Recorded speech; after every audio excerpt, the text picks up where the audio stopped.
kulankan ay wada qaateen guddiga dhaqaalaha maaliyadda ganacsiga warshadaha isgaarsiinta iyo dalxiiska golaha aqalka sare iyo wasaaradda maaliyadda xukuumadda Soomaaliya ayaa ahaa kulan isla xisaabtan ah. kulanka oo dhowr saacadood qaatay kadib marka uu soo gabagaboobay ayaa warbaahinta waxaa la hadlay wasiirka wasaaradda maaliyadda xukuumadda federaalka Soomaaliya Cabdiraxmaan Ducaale Beele waxaana sheegay inuu aad uga mahad celinayo guddiga dhaqaalaha iyo maaliyadda aqalka sare su'aalo weydiinta dhinaca maaliyadda dalka.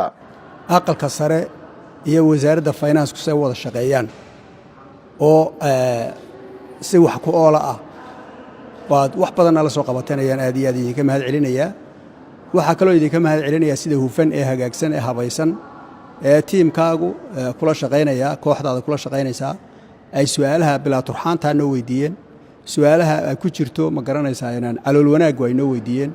iyo sida ay noola toostoosiyeen wixii toostoosin u baahan iyo shuruucda iyo arrimaha la idin keeno sida fiican ee really wax ku oolka ah ee dalkan aad wadaan baan aad idinka mahad celinaynaa. annagu xagga iyaga diyaar baan nahay budget baa inoo yaala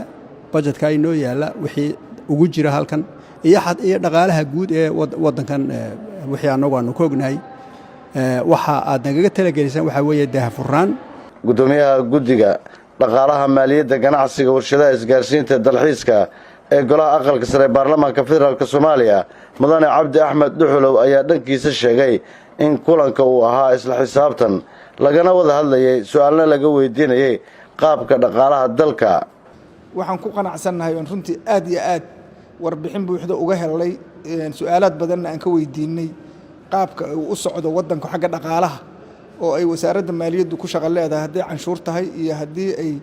dhaqaalaha wadanka soo galo dhan tahay iyo sida wax qaybsiga oo dawlad goboleedyada iyo dawladda dhexe iyo